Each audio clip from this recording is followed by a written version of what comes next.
I'm Storm Tracker AT meteorologist Austin Haskins with your Monday weather forecast. Outside of the fire danger that we dealt with over the weekend, it turned out to be a really nice weekend. In fact, it was the warmest weekend we had so far this year. Temperatures well into the 70s, some spots even reaching 80 degrees on Saturday. Today, another nice day ahead of us, but there is an elevated fire weather risk once again today. But we have some changes in the forecast as soon as tomorrow and into Wednesday with rain, thunderstorms, and yes, even wind with this system. But thankfully, with the rain and thunderstorms around, we won't have to deal with that fire danger. We will deal with it though today.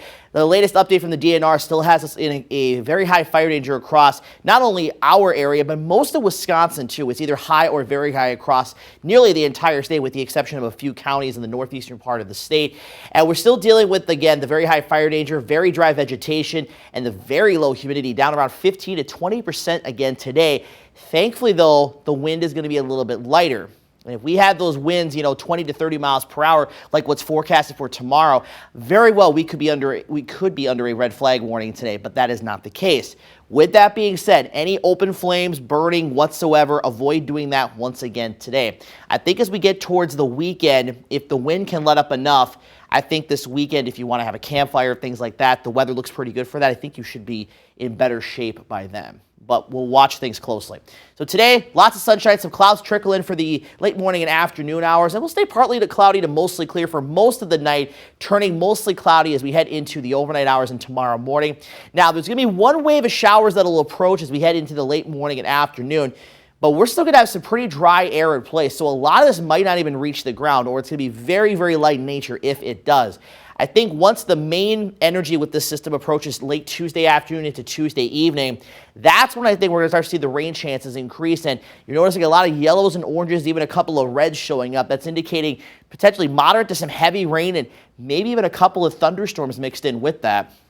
So that moves through. The rain will still be with us into the overnight hours into Wednesday, but it'll be more scattered in nature. We'll just have some waves of rain and thunderstorms continuing into our day Wednesday as the main wave of lower pressure moves right over us. And then by Wednesday night, we'll start to see things quiet down and even clear out heading into the overnight hours into the start of the day on Thursday.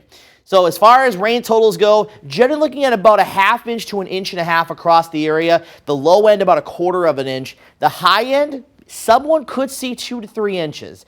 It's not a guarantee, but most likely will fall in that ½ inch to 1.5 inches range for those rain totals tomorrow into Wednesday. Now, thankfully, we're not going to deal with severe weather with this system. The Storm Prediction Center has the entire area under a general thunderstorm risk or non-severe thunderstorms.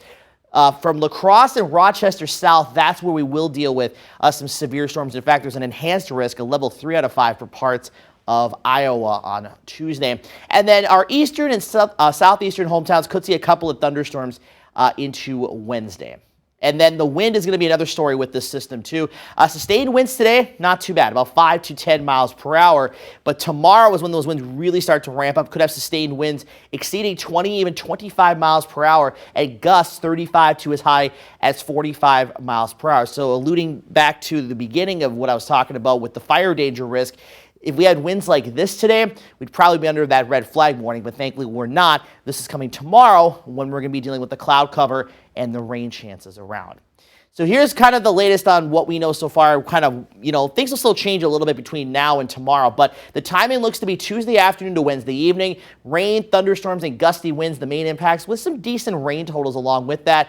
And of course, things can still change, so stay with us for updates on air, online, our social media pages, and of course by downloading the free Storm Tracker 18 weather app. So 71 today. 62 tomorrow, 58 on Wednesday. Following the system, it's still going to remain breezy all the way through Saturday. Could have some gusts up to 30 miles per hour and high temperatures falling a little bit below seasonal averages.